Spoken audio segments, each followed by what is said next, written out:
Shalom!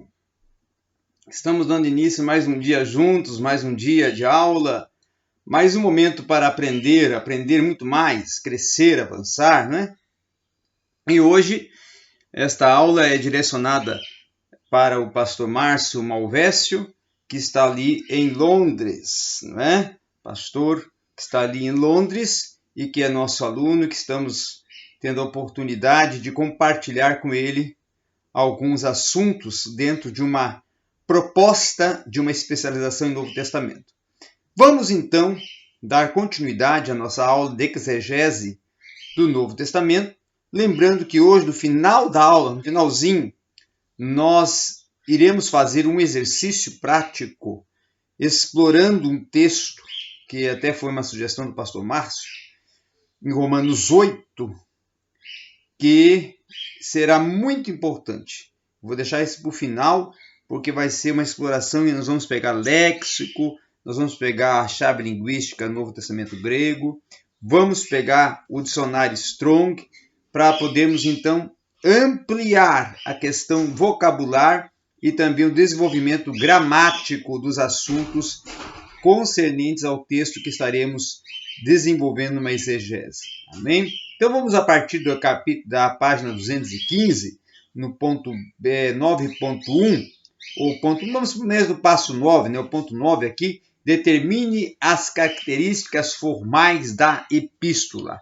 Já vamos começar a trabalhar com uma exegese da epístola. Por que não trabalhamos Evangelhos e Atos? Porque Evangelhos e Atos é uma parte da literatura do Novo Testamento mais voltada à parte biográfica, não é? Claro que tem o Evangelho de João, que é um evangelho que trabalha uma teologia, defendendo a divindade e a deidade de Cristo, é um evangelho de cunho teológico e apologético, mas nós vamos trabalhar o Evangelho de João junto com a proposta dos escritos ou do corpus escritos de João, que são João, 1º, 2º, 3º João e Apocalipse. Vamos trabalhar juntos a proposta teológica de João, né, para podermos compreender aí uma série de,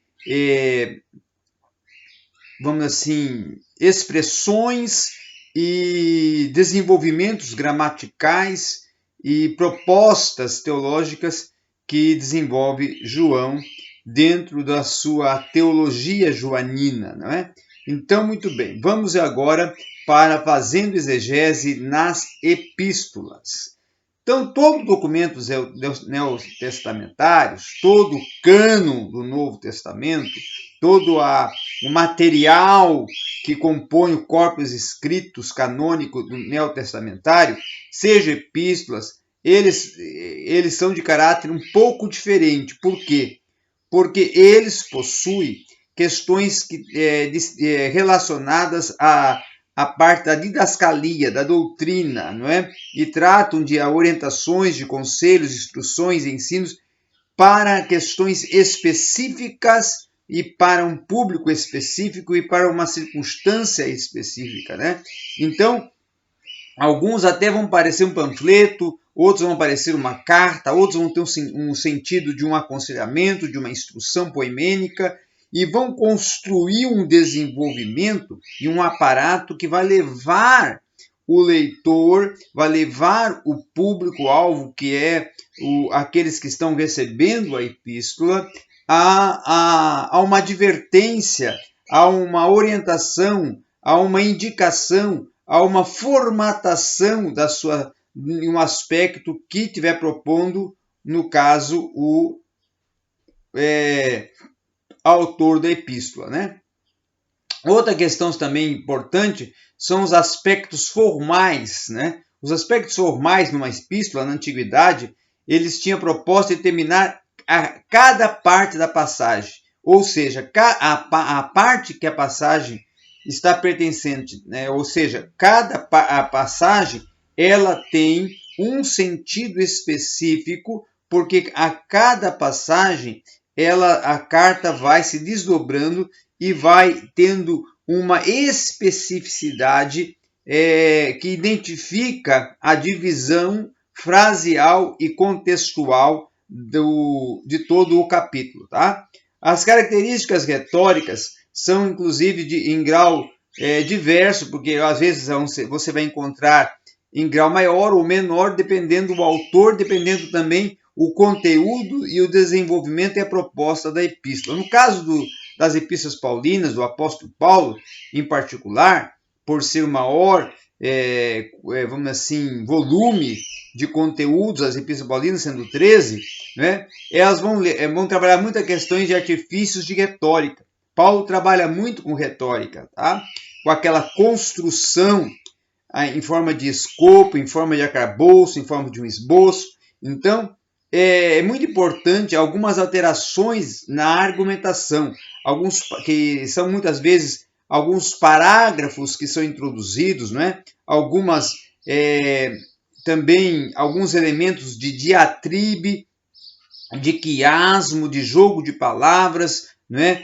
De propostas de um questionamento, né? De uma interpelação, que são elementos retóricos utilizados naquele momento e que tem um grande sentido, além também das figuras de linguagem, ironia, hipérbole, metáfora, alegoria, né? Tipologia, que Paulo vai trabalhar em certos momentos das suas epístolas. Tá? Outra questão também interessante é examinar o contexto histórico, né? Onde que o contexto da carta está inserido, o público, as pessoas que estão ali relacionadas, a que país, a que nação pertence, a que etnia pertence, a que língua, né? Etnia, língua, povo, raça, né? Tudo isso é questão tempo, período, tá? Isso é importante também, aspectos geográficos, culturais, são questões a ser percebidas e pensadas e refletidas quando está se fazendo uma exegese também de uma epístola. Tá? Outra questão é as palavras-chave, que eu já falei, que são os vocábulos que fazem a diferença dentro de uma exploração exegética. Um resumo descritivo é quando você trabalha com uma exegese e você vai apontar os pontos principais e vai desenvolver um esquema exegético para poder, a partir desse esquema exegético, construir a sua argumentação geral da sua homilia, da sua mensagem, tá? Ou do seu estudo, ou até de um artigo ou um texto que você esteja discorrendo em cima de um tema, em cima de um assunto proposto. Já na página 218, nós vamos ter um assunto muito importante. Eu vou pular aqui a lógica e conteúdo e argumento, porque nós já alcançamos esse assunto, fazendo exegese nos evangelhos, tá? A natureza dos evangelhos, primeiramente, o que nós temos que pensar é que é totalmente de contexto histórico, literário, unidimensional, biográfico, em que a argumentação ela está em sentido de narrativa, de descrição. Tá?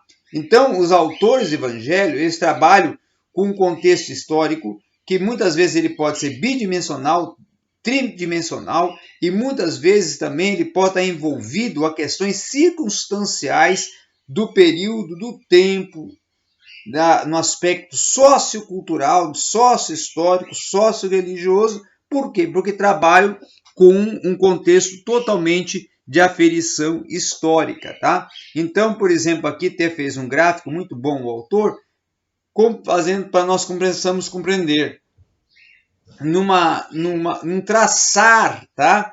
Ascendente e descendente, começando do ascendente para o descendente, Jesus 30 depois de Cristo, início do ministério. Então, deste período até 100 depois de Cristo, nós vamos ver a transmissão oral, que é justamente o testemunho, o hamartia, tá? A transmissão verbal do assunto. Depois de 50, 80 depois de Cristo, aí já tem as fontes escritas e aí a partir daí que é construído o Evangelho de Lucas, porque Lucas vai escrever ou vai compor o seu Evangelho não só de testemunhos que recebe de Pedro, recebe de Marcos, mas de fontes também que esse já tem, até documentada, para que ele possa compor a sua narrativa histórica. Então, o processo exegético ele é um pouco mais complicado, mas ele pode ser auxiliado com alguns fatores. Por exemplo, os evangelhos eles trabalham com questões de aspectos cronológicos, aspectos de convicções que o autor tem porque vivenciou a circunstância, a situação, hipóteses também muitas das vezes e situações em que ele apresenta as questões divididas, né, divisionadas por perícopes, por situações, por circunstâncias, dentro de uma linha cronológica, de um processo sincrônico, aonde vai traçando etapa a etapa, circunstância a circunstância, momento a momento da vida, da obra e de toda a circunstância soterológica desenvolvida por Cristo em o seu ministério terreno, em sua vida e obra. Tá? Então, a tarefa da exegese dentro dos evangelhos, ela vai circundiar, ela vai se primar primariamente em compreender a passagem, depois trabalhar com o contexto e depois selecionar algumas expressões e alguns vocábulos centrais para ver qual é o sentido, a aplicabilidade que este vocábulo, que essa expressão está inserida dentro do contexto dos evangelhos, tá? Então você vai ter que trabalhar com a determinação das perícopes, identificar o tipo literário que está empregando, a figura de linguagem, porque evangelhos é um conteúdo de uma alta dimensão de figuras de linguagens, parábolas, metáforas, alegorias, metonímia, vai ter tipologia, tá?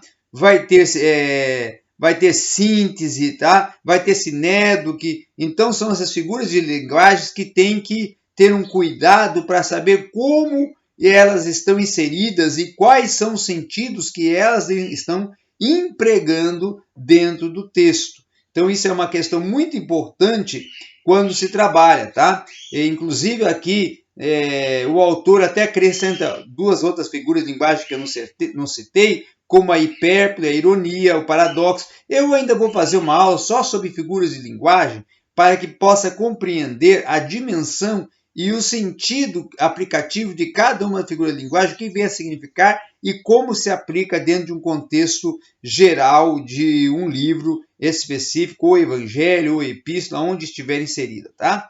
A outra questão também é a seletividade, aquela separação que você vai fazer de texto a texto, né? A adaptação aonde ele vai estar inserido dentro de um contexto capitular ou dentro de um contexto global, macro global, ou micro ou macro global, tá?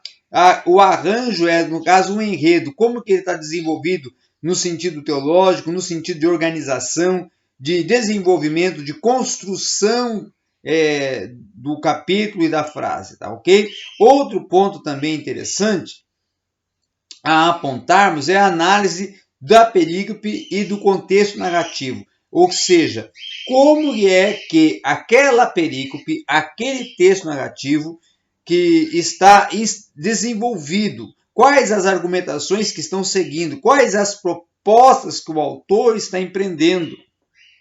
É outro sentido muito importante para você ir refletindo e desenvolvendo uma exegese, tá? Outra questão também é nós trabalharmos com a investigação das questões históricas, que aí é quando nós entramos lá no livro histórico de Atos. Mas eu vou deixar o livro histórico de Atos para nós trabalharmos na próxima aula, para aí nós vamos partir lá da página 225 a seguir. Agora eu vou fazer aquele exercício, né, que nós tínhamos já especificado, trabalhado dentro de Romanos capítulo 8, tá? Eu já estou buscando aqui no meu léxico, certo?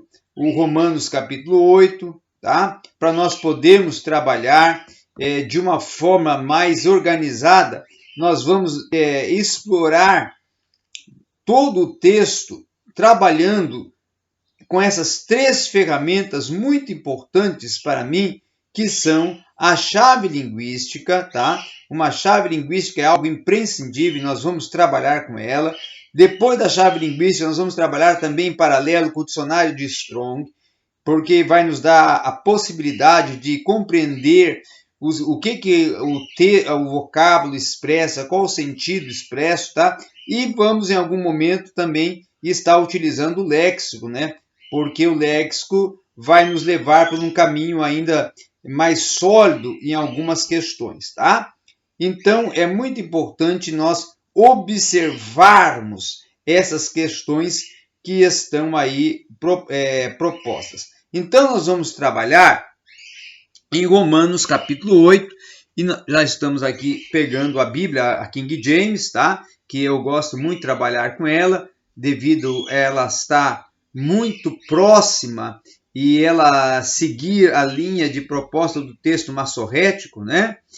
E também ser uma Bíblia que tem uma linguagem muito coloquial dentro do contexto do grego do Novo Testamento e também, para que não dizer, do hebraico lá no Antigo Testamento, tá? Vamos pegar então os últimos versículos, que é a qual sugeriu o pastor Márcio, e nós vamos trabalhar do capítulo 8, os versículos 30, tá? Até o 39, tá? Do 30 ao 39, que vai começando a dizer assim, ó, além disso, aos que ele predestinou. Então, nós já vamos observar, tá? O que está inserido dentro da proposta do capítulo 8, no versículo 30. Na chave linguística, vai propor, no versículo 30, a supremacia de Cristo, no sentido de declarar o que está no direito dele, que é justificação, e também declarar sobre o propósito do seu decreto referente a todos os eventos futuros. Quando fala predestinou, quando fala proporcionou, no caso de estar indicando a perseverança dos santos. Agora, eu vou buscar no dicionário bíblico, para nós podermos compreender o que significa o termo predestinou no grego e qual que ele vai ter a implicação desse termo, tá bom? O termo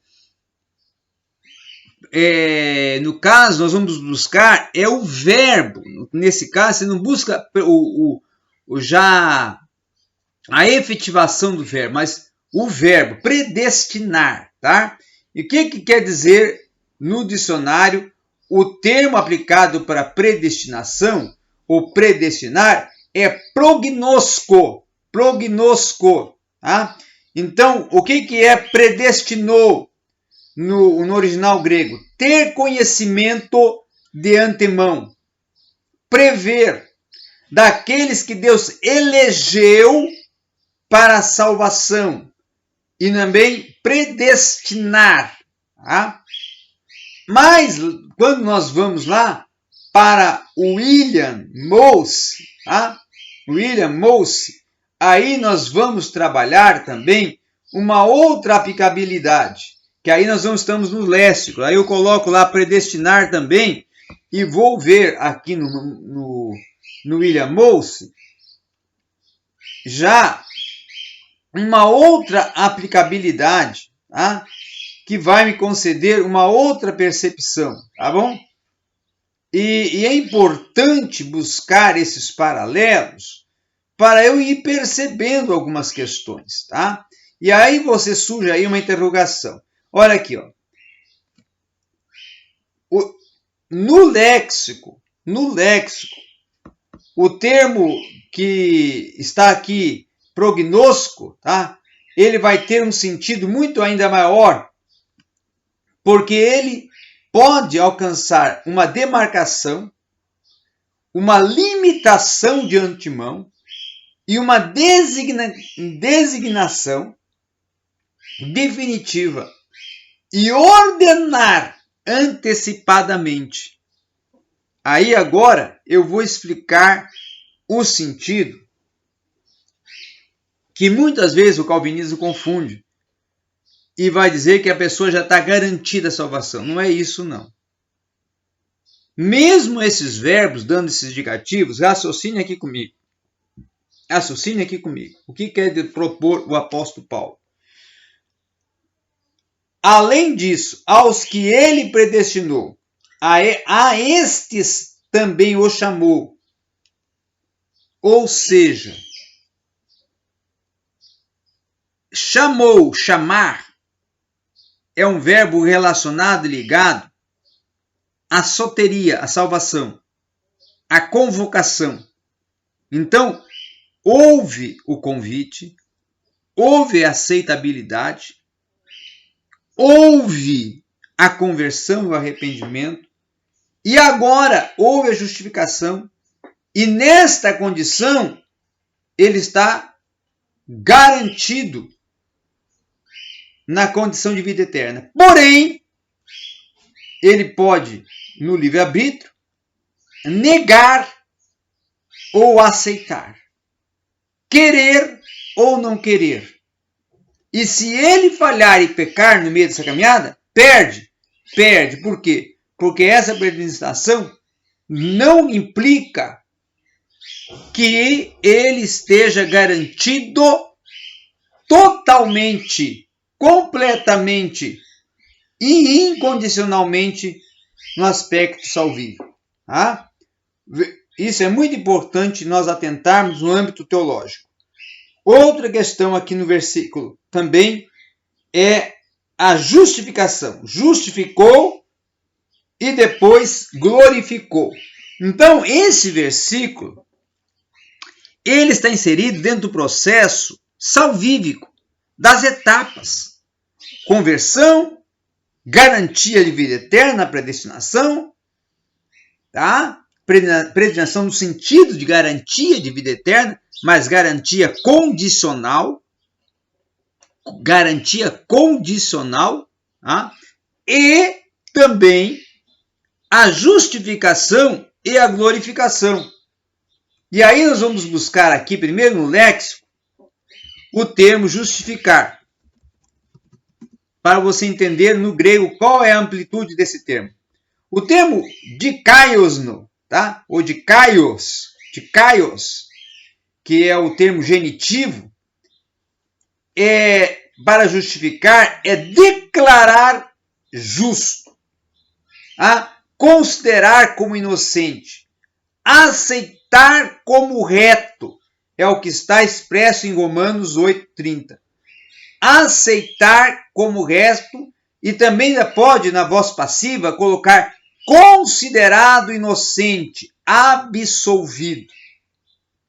Tá? Considerado inocente, absolvido. E aí depois a glorificação, nós vamos para glorificar ainda, no léxico, tá? E vamos ver, olha, a dimensão de doxa, tá?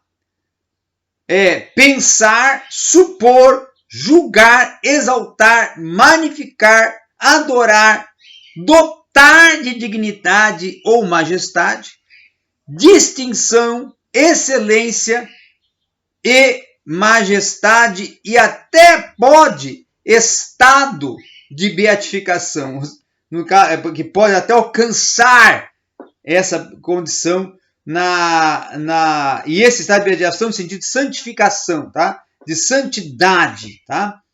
Aquele que foi, no caso, já foi glorificado. Por quê? Porque para ser glorificado, antes de ser glorificado, ele tem que estar santificado, porque a glorificação nos ares, tá?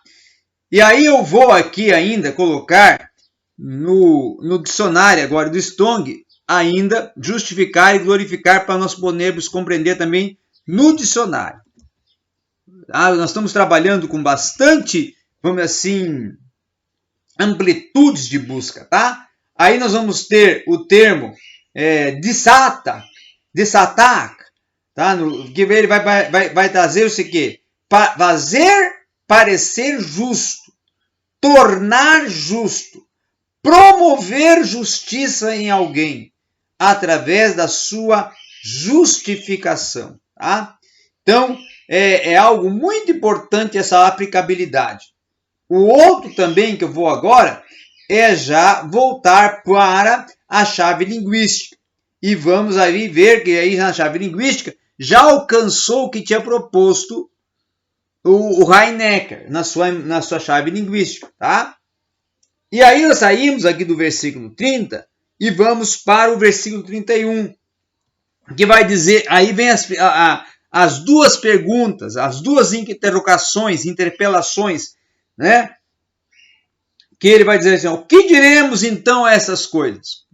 No sentido de como vamos considerar, como vamos refletir, o que podemos pensar, propor, imaginar, mentalizar sobre todo esse processo salvífico, sobre toda essa ação de Cristo, tá?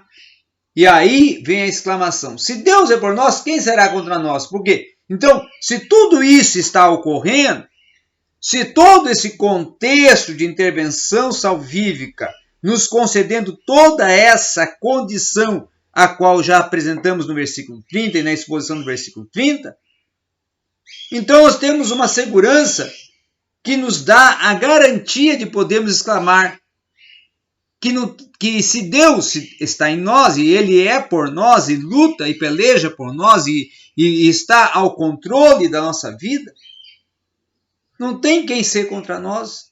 Por quê? Porque temos o autor da vida, o Senhor da história, o Salvador, né? O Criador, aquele que sustenta o universo com a palma de suas mãos, ao nosso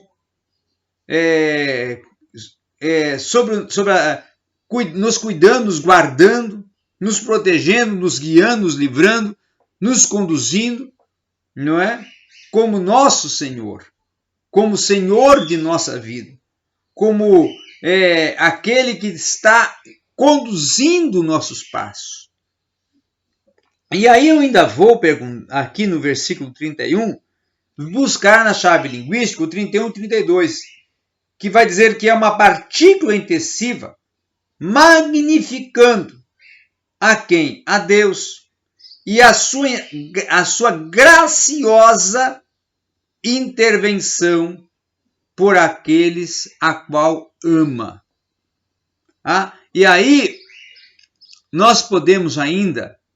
e aí eu coloco 3 ações aqui de Deus: cuidado, socorro, tá? Benevolência e garantia de afabilidade, de amor, de devoção por aqueles que são fiéis a Ele. Tá? Depois nós vamos para o versículo 32. Aquele que não poupou o seu próprio filho, aí aqui entrega, aqui é sacrifício, aqui é o plano salvífico, mas o entregou por todos nós, como nos dará gratuitamente também com ele todas as coisas? Então, como que ele não vai conceder a nós tudo o que precisamos, né? Como que ele não vai nos entregar o que nós precisamos, se ele não poupou nem o seu próprio filho? E aí eu vou buscar 2 verbos aqui para nós compreendermos, importantíssimos, para nós refletirmos: o poupar e o entregar. É muito importante nós vermos aqui o sentido aplicativo de poupar e entregar. Então, primeiro eu vou para o Strong. Aí eu vou colocar aqui poupar. Para me compreender. Estou fazendo exegese, estou trabalhando com o texto, tá? Aí o poupar o termo no original grego é sozo. Sozo tem um sentido relacional com a soteria, com salvação.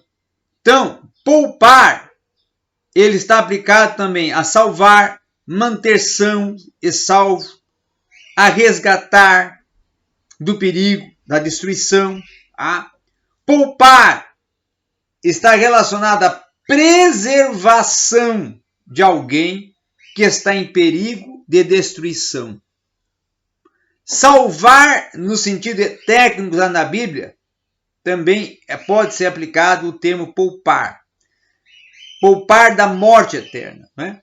Livrar de uma penalidade e livrar dos males que dificultam a recepção do livramento messiânico. Ou seja, livrar de todas as investidas de Satanás para nos afastar do propósito divino da salvação. É isto que Paulo quer transmitir exegeticamente com o termo poupar, aquele que não poupou. Aí eu vou ainda, agora, lá para o léxico, para ampliar mais ainda a aplicação do termo poupar. Aí olha aqui, está aqui em Romanos 8:32, no segundo léxico. Ter consideração extrema por a quem está poupando. Poupar, poupou. Teve uma consideração extrema por essa pessoa que poupou. Agora eu vou entregar, que é o que Cristo fez e Deus fez por nós e Cristo executou. Entregar, nós vamos ver várias aplicabilidades para entregar. E eu vou buscar a mais apropriada aqui.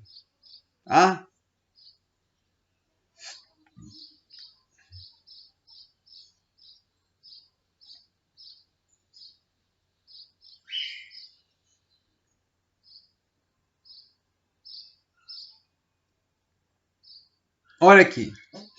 Entregar à morte, ser exposto a perigo iminente de morte,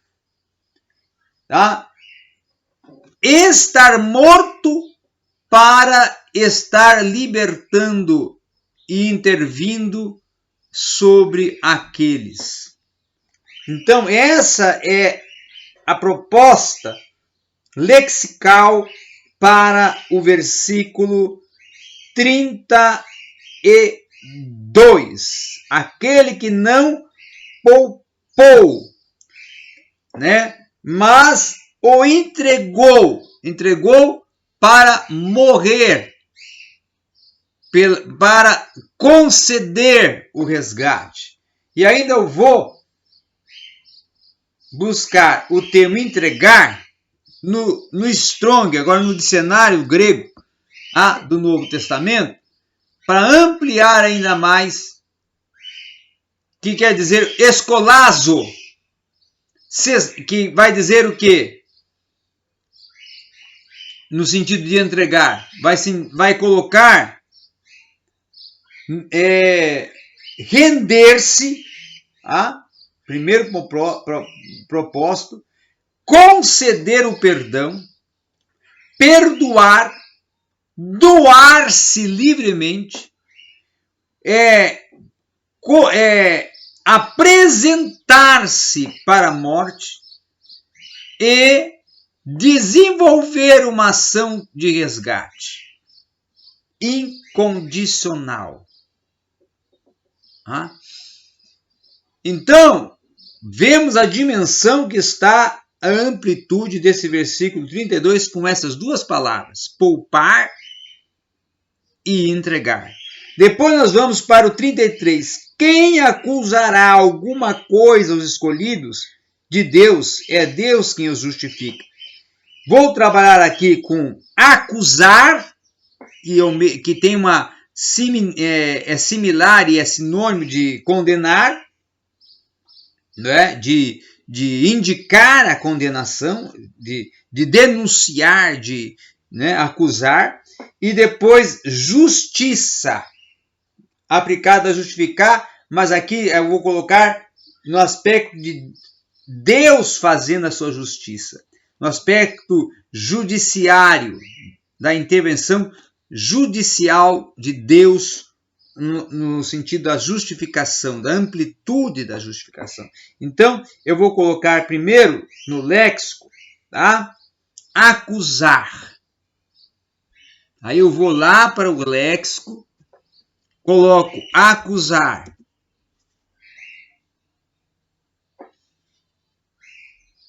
E eu vou buscar qual é a expressão, vocabulário verbal que vai me trazer. Aí vai colocar aqui, ó. Encontrar em falta, censurar, denunciar, anunciar insatisfação, queixar e indicar culpa. Outra questão, justificar. Eu vou colocar aqui justiça no léxico. Um ato de injustiça, um crime, né? Mas daí eu vou colocar aqui, no caso da justiça relacionada à justificação. Declarar reto, íntegro, declarar perdoado, declarar ou prover uma justificação e uma aceitação de retidão e uma condição e atribuição de retidão e perfeição. Tá? Então, quem acusará alguma coisa, escolhidos? Quem irá ousar denunciar, indicar pecado, apontar uma falha, apontar um erro? Se Deus já os perdoou, se Deus já os absolveu, se Deus já os declarou reto, conforme está aqui no léxico, e ainda vou buscar aqui na chave linguística, o versículo 33. Dar de graça, convocar e absolver de uma acusação formal. Olha aí essa expressão, melhor ainda. Absolvição de uma acusação formal. Deus, ao justificar, me absolveu de uma acusação formal. E aí o versículo 34. Quem é que condenará? Então, quem é que vai me acusar? Quem é que vai me sentenciar? Se já fui, aí ó, é Cristo que morreu, sim, que foi ressuscitado, ó, que está à direita de Deus e também intercede por nós. Aí ele vai colocar a absolvição, no sentido ainda soterológico, uma amplitude muito maior, aonde vai colocar que a condenação, quem é que vai nos condenar, e vamos buscar o que é implicar condenar, vai colocar a morte e ressurreição, a ação, o ápice, o cerne da ação salvífica e de redenção da humanidade, através do sacrifício expiatório, e a condição de glória e exaltação de Cristo, sendo voltado à sua glória, estando agora na sua condição oficial de Deus, e nesta condição cumprindo o ofício de sacerdote, sendo mediador entre nós e Deus e o Pai, e intercedendo por nós junto ao Pai. Tá? E depois nós vamos ter, aí nós já estamos com 40 minutos de aula, mas eu vou concluir. Vamos fazer o seguinte. Eu vou concluir isto na próxima aula no aspecto léxico e no aspecto do dicionário. Mas eu vou concluir eu mesmo aqui rapidamente como que eu trabalho uma explicitação exegética para esses versículos, sem recorrer agora ao léxico e ao dicionário e à chave linguística. Quem nos separará do amor de Cristo? Então, quem pode? Qual é a condição que tem alguém para separar deste amor, que é um amor incondicional, outorgado não por homem, mas por Deus. Outorgado não por sentimento humano, mas celeste. Como não um sentimento, mas uma prerrogativa e um atributo de Deus. Amor, que ele concede aos homens.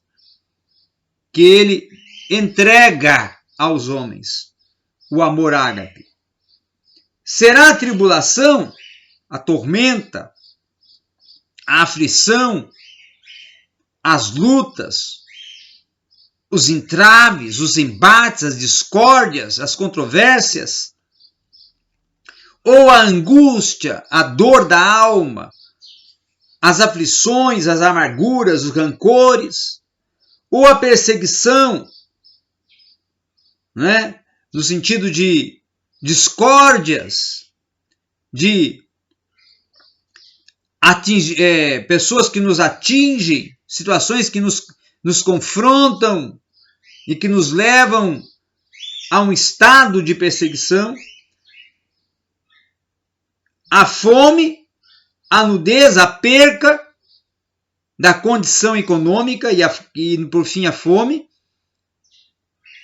a nudez, a condição de não ter a roupa, a vestimenta, ou o perigo, né? Ou a espada, ou até a própria morte. Né? Como está escrito, por causa de ti somos mortos todo dia, somos considerados como ovelhas para matador. O que quer dizer aqui? Podemos ser por causa do amor a Cristo. Paulo estava declarando uma questão pessoal dele. Porque por causa do amor a Cristo, ele, Paulo, estava sendo condenado e poderia a qualquer momento ser morto, porque a cada local que passava era perseguido e perseguições de prisão, de chicotes, de todos os tipos de circunstâncias, porque a perseguição não era só do povo, mas era do governo e do Estado, da justiça secular contra a pessoa dele, que confrontava o Império Romano, que confrontava aos segmentos religiosos e judiciários, porque defendia Cristo, que não era aceito socialmente e politicamente, devido à religião do cristianismo ser para o Império um segmento de confronto e de rebelião à lei secular dos romanos. Porque eu estou convencido, aí o versículo, como está escrito, por causa de ti, mas em todas as coisas somos mais do que vitoriosos, através daquele que nos amou. Aí a vitória pessoal, garantida pela nossa eternidade, pela nossa condição de filho, pela nossa condição de salvação. 36, porque eu estou convencido de que nem a morte, nem a vida, nem os anjos, nem os principados, nem as potestades, ou seja, nada, nem no céu nem na terra, pode me separar da condição de ser amado, na condição de estar com Ele e da condição de ser protegido por Ele e de Ele ser o meu Senhor. Mas para isto, algumas condições: eu ser fiel, para isso eu ter compromisso com Ele, para isso eu me render a Ele, para isso eu entregar meu amor por Ele e para isso eu seguir a Ele dia após dia, passo a passo. Era essa minha pequena reflexão e proposta exegética e exercício que fizemos dentro desse texto e assim concluímos a aula de hoje. Obrigado.